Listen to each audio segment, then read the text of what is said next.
வணக்கம் மக்களே. நம்ம கார்த்திக் கதையில டிசம்பர் 2 என்ன நடக்க போகுது அப்படிங்கறத பத்தி தாங்க இந்த வீடியோல இப்ப நம்ம பார்க்க போறோம்.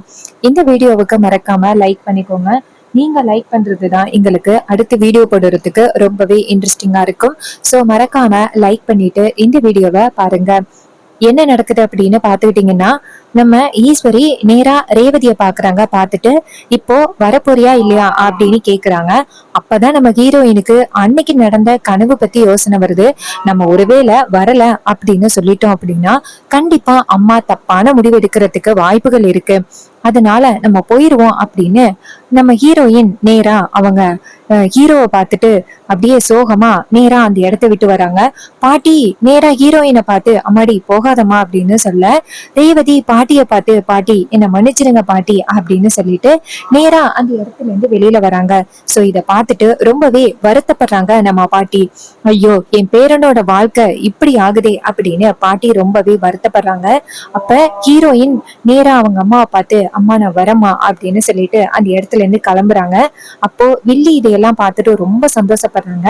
இதத்தான் இத்தனை நாளும் நம்ம எதிர்பார்த்து காத்துக்கிட்டு இருந்தோம், அது இப்ப நடந்துருச்சு அப்படின்னு வில்லிக்கு ரொம்பவே சந்தோஷம். அப்போ நம்ம ஹீரோ வந்துட்டு ரொம்ப கவலையோட நிக்கிறாரு. அப்போ பாட்டி வந்துட்டு ரொம்ப சோகமா நின்றுட்டு இருக்காங்க. என் பேரனோட வாழ்க்கை என் கண்ணு முன்னாடியே இப்படி போகுதே, இப்போ அபிராமி ஆசைப்பட்டது எதுவுமே நடக்காம போக போகுதே, அபிராமி அவ பையன் எப்படியாவது நல்லா இருக்கணும் அப்படின்னு ஆசைப்பட்டாலே எதுவுமே இல்லாம போகுதே அப்படின்னு சொல்லிட்டு ரொம்பவே வருத்தப்படுறாங்க பாட்டி. அப்போ நம்ம ஈஸ்வரி நேரா ரேவதி எல்லாரையுமே கூட்டிக்கிட்டு அந்த இடத்துல இருந்து வீட்டுக்கு போறாங்க. அங்க போனதும் ஈஸ்வரி கோபத்தோட அவங்க ரூமுக்கு போறாங்க. அவங்க எப்பவும் கோபத்தோட ரூமுக்கு போறாங்க அப்படின்னா கண்டிப்பா அந்த ஆபத்தான ஆயுதத்தை எடுக்கிறதுக்காக தான் ரூமுக்கு போவாங்க. சோ இத பார்த்துட்டு நம்ம ஹீரோயின் ரொம்ப அதிர்ச்சி ஆகுறாங்க. ஈஸ்வரி அங்கிருந்து வெளியில வந்துட்டு ஆயுதத்தோட அவனை நான் இன்னைக்கு காலி பண்ணாம விட மாட்டேன் அப்படின்னு சொல்லிட்டு வெளியில வராங்க. இத பார்த்துட்டு ரேவதி ரொம்பவே அதிர்ச்சி ஆகுறாங்க. ரேவதி டக்குன்னு அவங்க அம்மாவை தடுத்து, அம்மா என்னம்மா பண்றீங்க?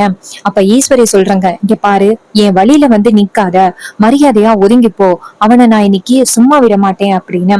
அப்ப ஹீரோயின் சொல்றாங்க, இங்க பாருமா உங்க பொண்ணோட வாழ்க்கைய காலி பண்ணணும் அப்படின்னு முடிவு பண்ணிட்டீங்களா? உங்க பொண்ணு கழுத்துல அவரு தாலி கட்டியிருக்காரு அப்படிங்கறதையும் நீங்க மறந்துட்டீங்களா அப்படின்னு கேக்குறாங்க. அப்ப வில்லி சொல்றாங்க, ஏ ரேவதி, நீ பேசுறத பார்த்தா அவனுக்கு சாதகமா பேசுற மாதிரி தெரியுது. இங்க பாரு, நீ என்ன பேசினாலும் சரி, கண்டிப்பா அவன் கூட சேர்ந்து வாழலாம் அப்படின்னு நீ என்னைக்குமே யோசிக்காத. அவன் உன் அம்மாவுக்கு அவ்வளவு பெரிய துரோகத்தை பண்ணியிருக்கான், அதுவும் நம்பிக்கை துரோகத்தை பண்ணியிருக்கான். அப்படிப்பட்ட அவன் கூட கண்டிப்பா நீ வாழ்றதுக்கு நாங்க ஒத்துக்கவே மாட்டோம். நீ என்னதான் பிடிவாதம் பண்ணாலும் அது நடக்கவே நடக்காது அப்படின்னு சொன்னதும் அதுக்கு ரேவதி சொல்றாங்க, இங்க பாருங்க சித்தி, நீங்க தான் தேவையில்லாம அம்மா கிட்ட கண்டதையும் சொல்லி அம்மாவை இன்னும் கோவப்படுத்திக்கிட்டே போறீங்க. இங்க பாருங்க, அம்மா பண்றது ரொம்ப தப்பு அப்படின்னு நீங்க கொஞ்சமாவது எடுத்து சொல்லுங்க. தான் பெத்த பொண்ணோட வாழ்க்கையே இப்படி ஆக போகுது அப்படின்னு அம்மாவுக்கு கவலை இல்லையா? அதுக்கு ஈஸ்வரி சொல்றாங்க, ஏய், என் பொண்ணோட வாழ்க்கையை பத்தி எனக்கு கவலைப்பட தெரியும். என் அம்மா இறப்புக்கு காரணமான அந்த குடும்பத்துல உள்ளவனை நீ கல்யாணமே பண்ணவே கூடாது அப்படின்னு நான் நினைச்சுக்கிட்டு இருந்தேன். ஆனா அவன் திட்டம் போட்டு என்னை ஏமாத்திருக்கான். அப்படி இருக்கையில நான் கண்டிப்பா உன்னை அந்த வீட்டுக்கு அனுப்ப மாட்டேன்டி அப்படின்னு சொல்லிட்டு பேசுறாங்க. இதை கேட்டதும் ரேவதி சொல்றாங்க, அம்மா என்னம்மா இப்படி கோவப்படுறீங்க? இங்க பாருங்க, நீங்க தானமா ஆசைப்பட்டு அவரை வந்து எனக்கு கல்யாணம் பண்ணி வச்சீங்க. எனக்கு இந்த கல்யாணமே வேணாம் அப்படின்னு சொல்லிட்டு நான் உங்ககிட்ட ரொம்பவே பிடிவாதமா சொன்னேன். ஆனா நீங்க தான் அவரை தான் நான் கல்யாணம் பண்ணிக்கணும் அப்படின்னு சொல்லிட்டு நீங்க தான் அந்த இடத்துல என்னை ரொம்பவே பிடிவாதம் பண்ணி கல்யாணம் பண்ணி வச்சீங்க. நான் அந்த கல்யாணமே வேண்டான்னு சொல்லிட்டேன். இப்போ அவர் கூட சேர்ந்து சந்தோஷமா வாழ ஆரம்பிக்க போறேன். இப்போ போய் நீங்க அவர் கூட வாழக்கூடாது அப்படின்னு சொல்றது கொஞ்சம் கூட நியாயமே இல்லை. அதோட அவரை விட்டு பிரிஞ்சுட்டா அதுக்கப்புறம் என் வாழ்க்கை என்ன ஆகும் அப்படிங்கிறத பத்தி யோசனை பண்ணி பாருங்க. என் வாழ்க்கையே கேள்விக்குறியாகிரும். அப்போ ராஜா சொல்றாரு, ஆமா ஈஸ்வரி, நீ இப்படிப்பட்ட ஒரு முடிவு எடுத்த அப்படின்னா கண்டிப்பா அது நம்ம பொண்ணோட வாழ்க்கைய ரொம்பவே பாதிக்கும் அப்படிங்கிறத யோசிச்சு பாரு அப்படின்னு. அப்ப வில்லி சொல்றாங்க, இங்க பாருங்க மாமா, என்னமோ அக்காவுக்கு கொஞ்சம் கூட ரேவதியோட வாழ்க்கையை பத்தி கவலையே இல்லாத மாதிரி நீங்க எல்லாரும் பேசிக்கிட்டு இருக்கீங்க. இங்க பாருங்க, அக்காக்காரி இந்த குடும்பத்துக்காக எவ்வளவு பண்ணியிருக்கா அப்படிங்கிறத யோசனை பண்ணி பாருங்க. எப்பவுமே அக்கா வந்துட்டு தான் பொண்ணுங்களோட வாழ்க்கைய எதுவும் பண்ணிட மாட்டா. அக்கா எடுத்த முடிவு சரிதான். அந்த மாதிரி ஒருத்தன் வீட்டுல போயிட்டு நம்ம பொண்ணு வாழணும் அப்படின்னு அவசியமே கிடையாது. இங்க பாருக்கா, உன் பொண்ணு ரொம்ப ஓவரா பேசுறா. நீ பேசாப்புல 2 பேருக்கும் சட்டப்படி விவாகரத்தை ஏற்பாடு பண்ணி கொடுத்துரு. அதுக்கப்புறம் அந்த கிழவி என்ன பண்றான்னு பார்ப்போம். இது கேட்டதும் ஈஸ்வரி சொல்றாங்க, ஆமா நான் அதான் பண்ண போறேன் அப்படின்னு. இன்னொரு பக்கம் நம்ம பாட்டி கிட்ட வந்து ஊர் தலைவர்கள் வந்து கேக்குறாங்க, அம்மா இது மாதிரி கும்பாபிஷேகம் நடக்கும் அப்படின்னு நாங்க எல்லாருமே எதிர்பார்த்துக்கிட்டு இருந்தோம். கடைசியில இப்படி ஆகும் அப்படின்னு நாங்க யாருமே எதிர்பார்க்கல. அதுக்கு பரமேஸ்வரி சொல்றாங்க, ஆமாயா, இந்த ஈஸ்வரி ஏன் தான் இப்படி கோவப்படுறான்னு தெரியல. அப்ப விருமன் அந்த இடத்துக்கு வந்துட்டு, அதான் எங்க எல்லாருக்குமே அப்பவே தெரியுமே, எப்படியும் இந்த கும்பாபிஷேகம் நடக்க போறது இல்ல அப்படிங்கிறது எங்க எல்லாருக்குமே தெரியுமே, பாத்தீங்களா இப்ப என்ன நடக்குது அப்படின்னு. அப்போ அந்த பரமேஸ்வரி சொல்றாங்க, இங்க பாரு, தேவையில்லாம வந்து இப்படி எல்லாம் பேசுற வேலை வச்சுக்காத அப்படின்னு. அதுக்கு விருமன் சொல்றாரு, இங்க பாரு, இந்த கும்பாபிஷேகத்தை நடத்தி முடிக்கிற அப்படின்னு ஊர் மக்கள் முன்னாடி உன் புருஷனும் நீயும் வாக்கு கொடுத்தீங்க. இப்போ இந்த கும்பாபிஷேகத்தை நடத்த முடியல. இதுக்கப்புறம் ஊர் தலைவரோட பொறுப்புல இந்த கும்பாபிஷேகத்தை தலைமையில நடத்துறதுக்கு உங்க யாருக்குமே அருகதை இல்லை. வேற யாருக்கிட்டையாவது இதை ஒப்படைங்க அப்படின்னு சொல்ல, அப்ப பாட்டி ஊர் தலைவர்களை பார்த்து, இங்க பாருங்கய்யா, எனக்கு இன்னும் 1 மாசம் மட்டும் டைம் கொடுங்க. நான் எப்படியாவது என் மருமகளை சமாதானப்படுத்தி இந்த கோவில் கும்பாபிஷேகத்தை நடத்துறேன் அப்படின்னு. அப்ப விருமன் சொல்றாரு, இங்க பாருங்க, இதுக்கு மேலேயுமா இவங்களுக்கு நீங்க நேரத்தை கொடுக்க போறீங்க? கண்டிப்பா இந்த அம்மா மறுபடியும் சமாதானம் படுத்தி வரத்துக்கு வாய்ப்பே கிடையாது. உங்க எல்லாருக்கும் அந்த ஈஸ்வரி அம்மாவோட கோவத்தை பத்தி தெரியும். அந்த அம்மா என்னைக்குமே அந்த பகைய மறக்கவே மறக்காது. கண்டிப்பா அந்த அம்மா கும்பாபிஷேகத்துக்கு வராது. அவ புருஷனையும் அனுப்பாது. இந்த கும்பாபிஷேகம் நடக்க போறது இல்ல. பேசாப்புல வேற யாருக்கிட்டையாவது இந்த அம்மா பொறுப்பை ஒப்படைக்கலாம் அப்படின்னு. அப்ப பரமேஸ்வரி சொல்றாங்க, இங்க பாருங்க, இது எல்லாத்துக்கும் காரணம் யாரு அப்படிங்கிறது எனக்கு தெரியும். அவங்கள நான் சும்மா விட மாட்டேன் அப்படின்ட்டு நேரா ஊர் தலைவர்களை பார்த்து, இங்க பாருங்கய்யா, எனக்கு ஒரு 10 நாள் மட்டும் டைம் கொடுங்க. அதுக்கு உள்ள இந்த கும்பாபிஷேகத்தை நடத்திடுறேன். அப்ப விருமன் சொல்றாரு, இங்க பாரு, உனக்கெல்லாம் இதுக்கு மேலமும் டைம் கொடுக்க முடியாது. 6 மாசம் டைம் கேட்ட, 6 மாசம் முடிஞ்சு 1 வருஷமே ஆயிட்டு. அந்த 1 வருஷத்துக்குள்ள இந்த கும்பாபிஷேகத்தை நடத்த முடியாத நீ எப்படி இந்த 10 நாளையில நடத்துவ? பேசாப்புல இந்த கோவிலை பராமரிக்க பொறுப்பை வேற யாருக்கிட்டையாவது ஒப்படைச்சிரு, அதான் உனக்கு நல்லது அப்படின்னு பேசுறாங்க. ஊர் தலைவர்கள் விருமனை பார்த்து, விருமா இப்படி பேசாத, இவங்க இந்த ஊருக்காக எவ்வளவு பண்ணியிருக்காங்கன்னு கொஞ்சம் யோசனை பண்ணிப்பாரு. அது தெரியாம நீ பாட்டுன்னு பேசிட்டு இருக்க. விருமன் சொல்றாரு, இந்த அம்மா இந்த ஊருக்கு நல்லது பண்ணுச்சுன்னா அப்ப இந்த அம்மாவால இந்த ஊருக்கு கெட்டது வந்தாலும் நீங்க ஏத்துப்பீங்களா அப்படின்னு. அப்ப ஊர் தலைவர்கள் அமைதியா நிக்க, அப்ப பரமேஸ்வரி சொல்றாங்க ஊர் தலைவர்களை பார்த்து, இங்க பாருங்க, இவனுக்கு என்ன வேணும்? இந்த கோவிலோட பொறுப்பை நாங்க எடுத்துக்க கூடாது அதானே? சரி, எனக்கு என் பேரனை விட எதுவுமே முக்கியம் இல்லை. எனக்கு இப்போதைக்கு என் பேரனோட வாழ்க்கை மட்டும்தான் முக்கியம். இந்த கும்பாபிஷேகத்தோட பொறுப்பை வேற யாராவது ஏத்துக்கிடுங்க அப்படின்னு சொல்லிட்டு நம்ம பரமேஸ்வரி பாட்டி நேரா ஹீரோ கிட்ட, வாயா போகலாம், நம்மளை பத்தி யோசிக்காத இந்த ஊரு நமக்கு தேவையில்ல அப்படின்னு சொல்லிட்டு பரமேஸ்வரி நேரா அவங்க பேரனை கூட்டிக்கிட்டு வீட்டுக்கு போறாங்க. அங்க போனதும் நம்ம ஹீரோ ரொம்ப சோகத்தோட உட்கார்ந்துருக்காரு. இத பார்த்துட்டு பாட்டி நேரா ஹீரோ கிட்ட, ஐயா என்னை மன்னிச்சிரியா, இவ்வளவு பெரிய பிரச்சனை வரும் அப்படின்னு நான் யோசிச்சு பார்க்கல. அந்த ஈஸ்வரி கொஞ்சமாவது திருந்துவா அப்படின்னு பார்த்தேன். ஆனா அவ என்னைக்குமே திருந்துற மாதிரி தெரியல. அப்ப ஹீரோ சொல்றாரு, பாட்டி ஆமா பாட்டி, ஆனா இந்த கும்பாபிஷேகத்தை நடத்தி தரேன் அப்படின்னு சொல்லிட்டு உங்ககிட்ட வாக்கு கொடுத்தேன். ஆனா இந்த கும்பாபிஷேகத்தை நான் சரியா உங்களுக்கு நடத்தி கொடுக்க முடியாம போயிட்டேன். ஏன்னா மன்னிச்சிருங்க பாட்டி. அப்ப பாட்டி சொல்றாங்க, ஐயா நீ ஐயா வருத்தப்படுற, வருத்தப்படாதையா அப்படின்னு சொல்ல ஹீரோ வந்துட்டு ரொம்ப சோகமா இருக்காரு. அப்போ நம்ம பாட்டி சொல்றாங்க, இங்க பாரியா, நீ வருத்தப்படாதையா, இந்த இதான் நடக்கணும் அப்படின்னு இருந்துச்சுன்னா அதுதான் நடக்கும். அத யாராலையுமே மாத்தவே முடியாது. நீ கவலைப்படாத அப்படின்னு சொன்னதும் ஹீரோ அமைதியா இருக்காரு.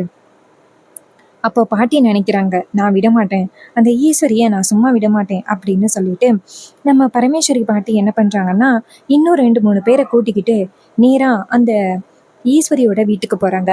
அங்க போயிட்டு, ஏ ஈஸ்வரி வெளியில வா அப்படின்னு சத்தம் போடுறாங்க. அப்ப நம்ம ஹீரோயினுக்கு என்ன இது பாட்டி சத்தம் கேக்குது. ஐயோ, பாட்டி தான் வந்திருக்காங்க போல. ஏற்கனவே அம்மா பயங்கர கோவத்தோட இருக்காங்க, இந்த நேரத்துல பாட்டி வேற வந்திருக்காங்களா, என்ன ஆக போகுதோ தெரியலே அப்படின்னு சொல்லிட்டு ஹீரோயின் அங்கேருந்து ஓடி வராங்க. ஓடி வந்துட்டு அவங்க பாட்டிய பார்த்துட்டு, பாட்டி இங்க ஏன் பாட்டி வந்தீங்க? அம்மா ஏற்கனவே கோவத்தோட இருக்காங்க. ஏன் பாட்டி இங்க வந்தீங்க? அப்ப பாட்டி சொல்றாங்க, அம்மாடி நான் வராம வேற யாரு வரப்போறா? இந்த ஈஸ்வரி எனக்கு பதில் சொல்லியே ஆகணும். அப்ப ஹீரோயின் சொல்றாங்க, பாட்டி ஏன் பாட்டி இப்படி இருக்கீங்க? அம்மா பயங்கர கோவத்தோட இருக்காங்க. தயவு செஞ்சு இந்த இடத்த விட்டு போங்க பாட்டி. அதான் நல்லது பாட்டி. இன்னும் கொஞ்ச நாள் ஆனத்தோட அம்மா கிட்ட எப்படியாவது எடுத்து பேசி எப்படியாவது இந்த குடும்பத்தை ஒண்ணு சேர்த்தரலாம் பாட்டி. தயவு செஞ்சு சொல்றது கேளுங்க. அப்ப பாட்டி சொல்றாங்க, இங்க பாருமா, இன்னைக்கு ஈஸ்வரி எனக்கு பதில் சொல்லியே ஆகணும். அப்போ ஈஸ்வரி வந்து சத்தம் கேட்கறத பாக்குறாங்க. வில்லி அங்கேருந்து அவங்க அக்கா கிட்ட போயிட்டு, அக்கா அந்த பரமேஸ்வரி தேவையில்லாம வந்து 4 பேரை கூட்டிக்கிட்டு வந்து நின்றுட்டு சத்தம் போட்டுக்கிட்டு இருக்கா, என்னன்னு கேளுக்கா அப்படின்னு சொன்னதும் ஈஸ்வரி சொல்றாங்க, அவளை சும்மா விட மாட்டேன் அப்படின்ட்டு கையில ஆயுதத்தை எடுத்துக்கிட்டு வெளியில வராங்க. வெளியில வந்துட்டு, கிழவி இப்ப எதுக்கு நீ இங்க வந்திருக்க?